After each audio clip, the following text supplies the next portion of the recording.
Hi everyone, it's Kathleen. I am here today to work on oyster stitches.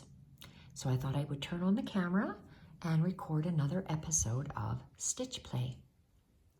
Oyster stitches are oval stitches consisting of two stitches combined. A twisted chain stitch and then a chain stitch hugging it.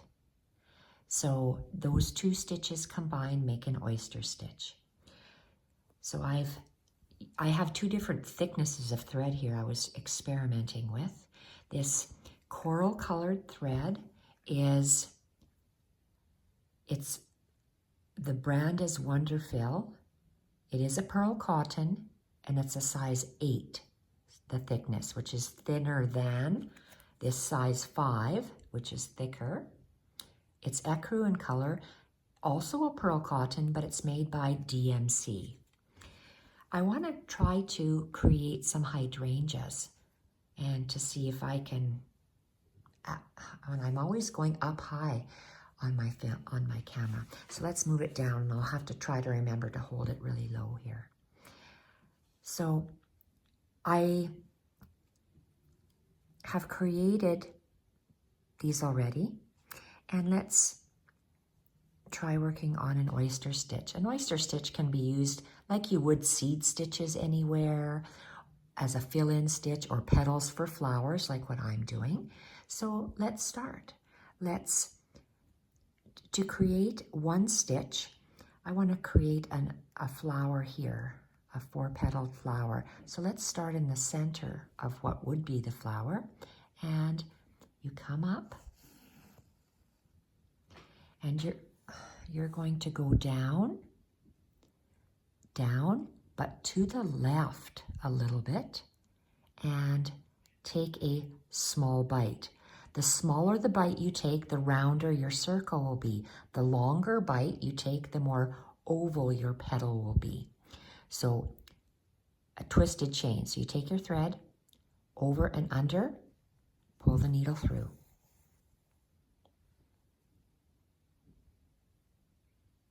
Take your blunt end of your needle, which is the eye of the needle, and poke it underneath the leg you just made. I'm holding that thread with my thumb and fingers, and I'm pulling this through. Just before I pull it through all the way, I'm going to move the thread out of the way so I can put my needle underneath that thread, just underneath where that first hole where you came out of. So it's down. You're not piercing any thread because you want to be able to pull your thread snug, position it counterclockwise. You're making a chain stitch now. So you're going to bring your needle up at the point and make sure your thread is underneath your needle and pull. Hug that knot or that pearl you just made, because it's an oyster stitch, and anchor the stitch at the top, and that's an oyster stitch. I'm going to turn it and again start in the center of the flower and work downwards. I'm going to come up, making another oyster stitch. So we start off with a detached chain. So we are going to go down to the left slightly and then out a little bit to the right. Our thread is going to go over and under because we're making a twisted chain stitch. My thread just got tangled, so I was trying to untangle it. Blunt end of the needle through that leg you just made. And let's hold down that thread with our finger and a thumb and pull the thread most of the way through, creating a little loop, because we want to just go down underneath the top hole where we came out of. And we just want to continue to pull our thread through. The thread goes counterclockwise and we make a chain stitch. So up at the bottom, make sure the thread is underneath and pull through. Hug that purl because it's an oyster stitch and anchor it just below. And those are 2 petals of our, what I'm going to call a hydrangea.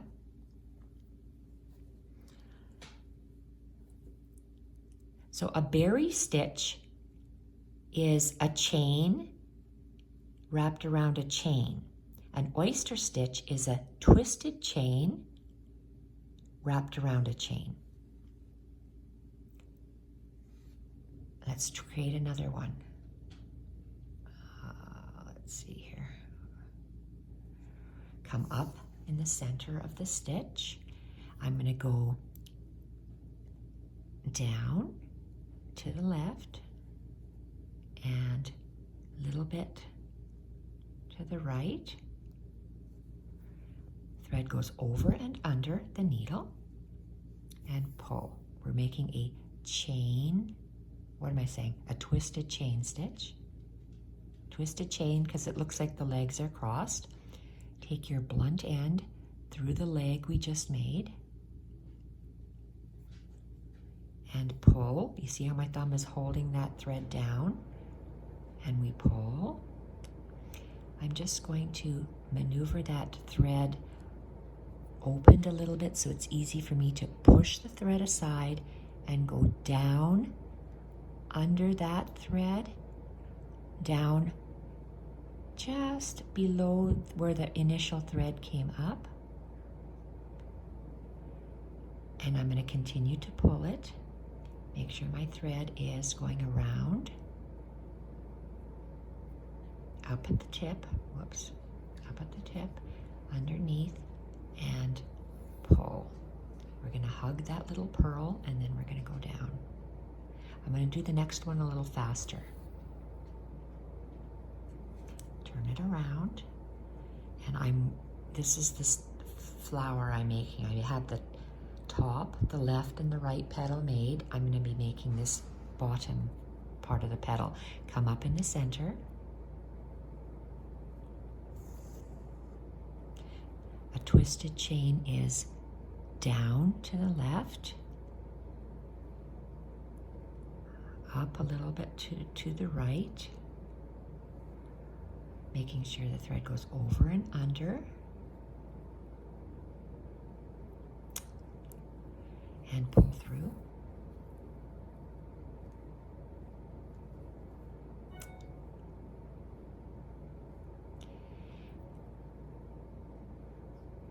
My eye of my needle goes through that loop, under the loop we just made, and I'm pulling it most of the way because I want to be able to see where I'm putting my needle down, which is under that thread, but really close to just underneath where it came out of.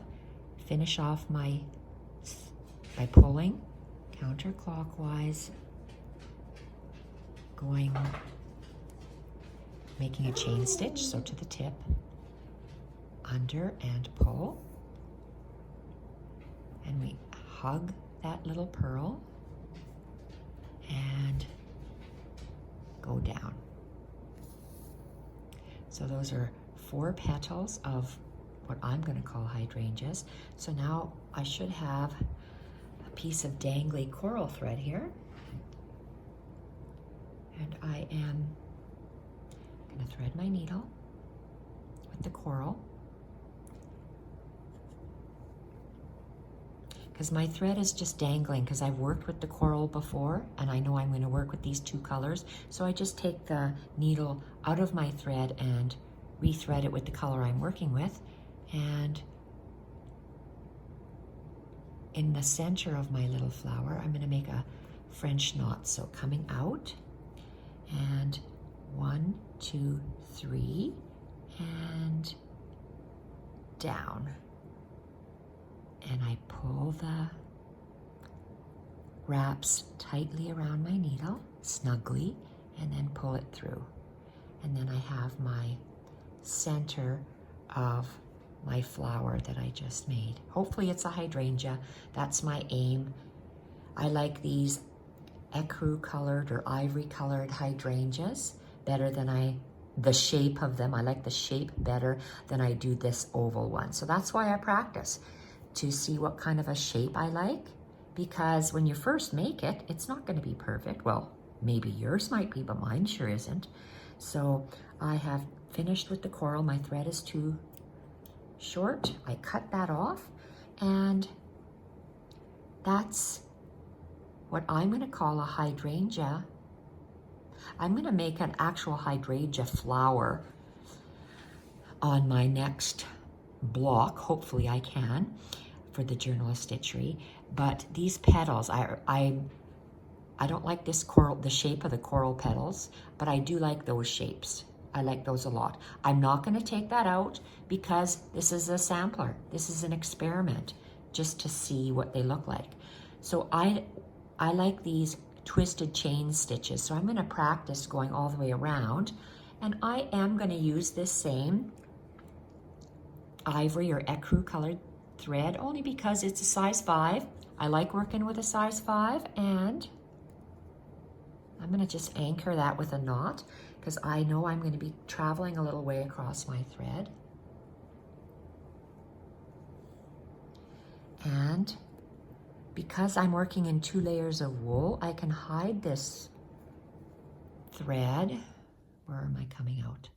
I'm going to hide my thread in between the 2 layers and just come out near where I want to be. Okay, so I'm just going to be practicing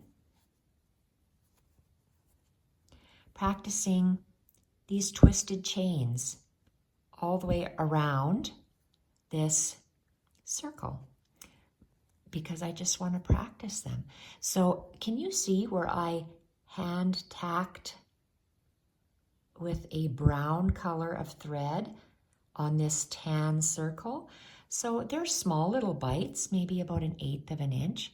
So I'm going to start, just to emphasize my twisted chain, I'm going to come up. I'm going to call this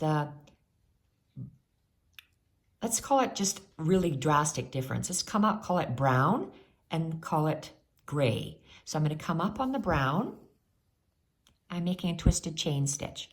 So I'm going to go down to the left, which is just on the outside of my circle, but I'm on the gray part.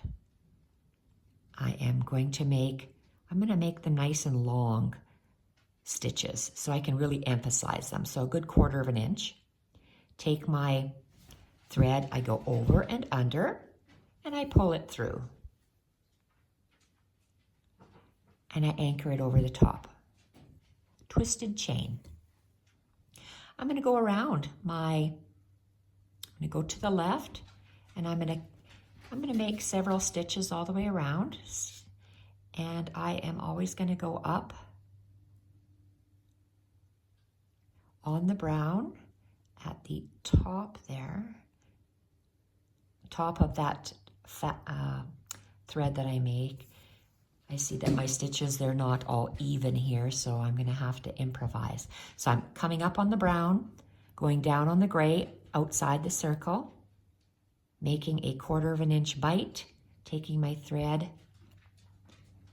over and under, pull through, anchor it at the top. I'm going to go around the circle like that. I'm going to come up on the brown. See, I want to make sure that these holes are I'm just trying so hard to learn to space my stitches evenly. Okay, look at this. The thread was pulled too tight, and it pulled my stitch right in. Okay, so I had to pull that out a little bit. So I come out the brown,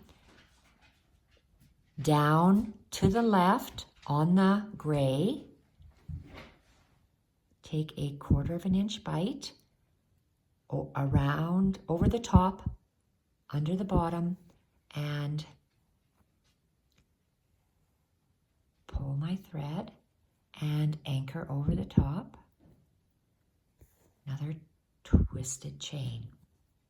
You see how these should all be equidistant, but they're not. That's what I mean. This is from this point to this point is a little bit longer than from here to here. I have such a hard time keeping my stitches uniform, so let's keep working on it. Coming out on the brown, down to the left, into the gray. If I had pencil marks, that might help me, because look, that's really wonky.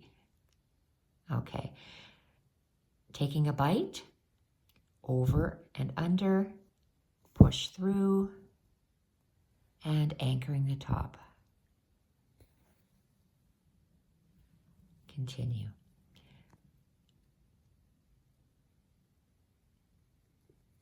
It's hard for me to regulate spacing. That's why I need to practice. Even like it's close to 50 years that I've, if not more, that I have done hand stitching like this. And I'm still struggling with spacing. Look at that big difference. That big one to this one. I think when I do it on my project, I'll have to put little dots to help me.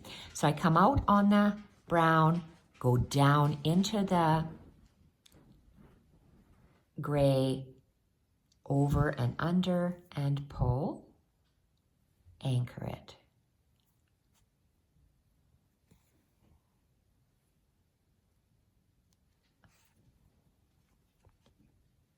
Up,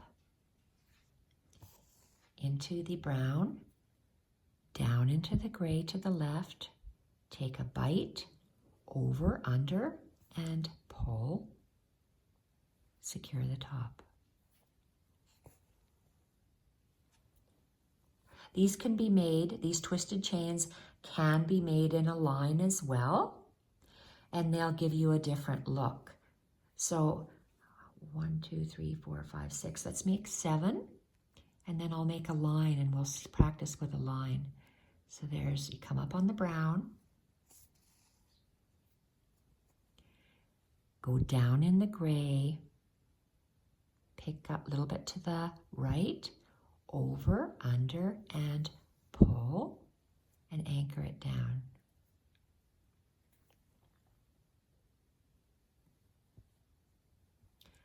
All right, so it can, I really like how that looks. I really like this, how the ivory hydrangeas and those little bits come out. Now to create a twisted chain in a straight line, let's make that. Let's practice that. So let's come up.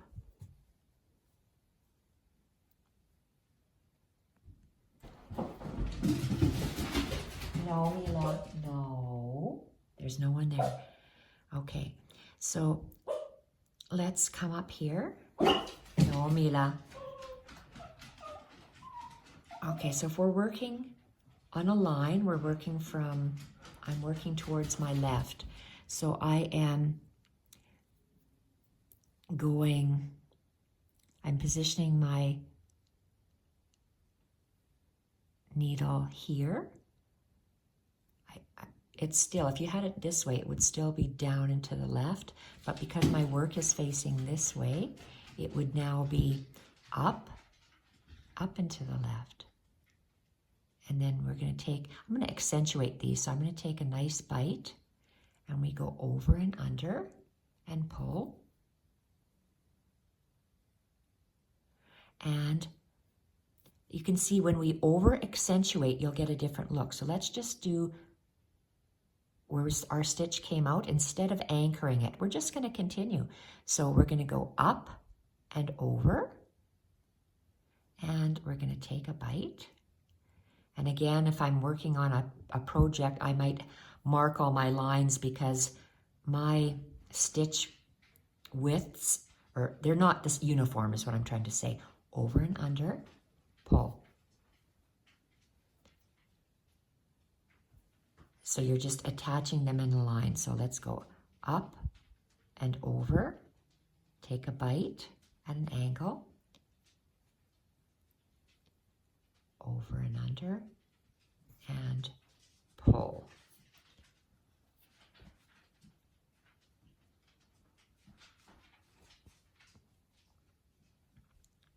Up. Okay, so we're going to take up and to the left, and we're going to go down and take a bite, around, pull, up, to the left, take a bite, and around.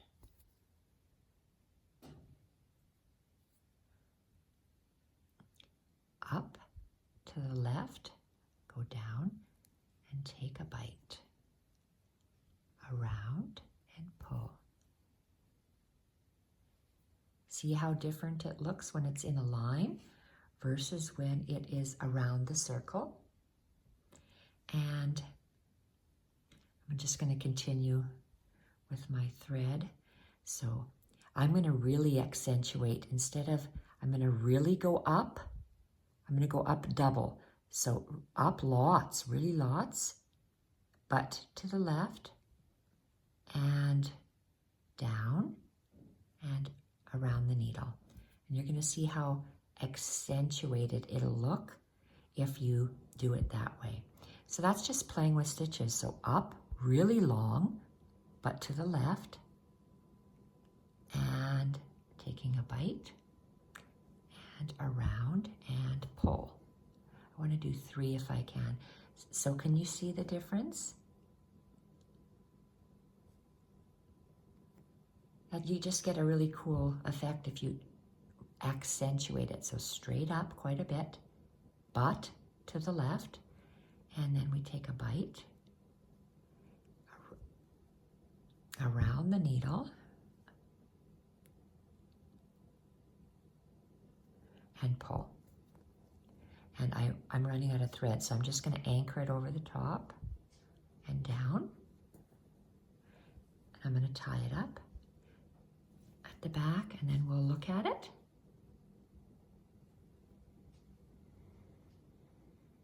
Okay. So our oyster stitch is made out of 2 stitches that are combined together.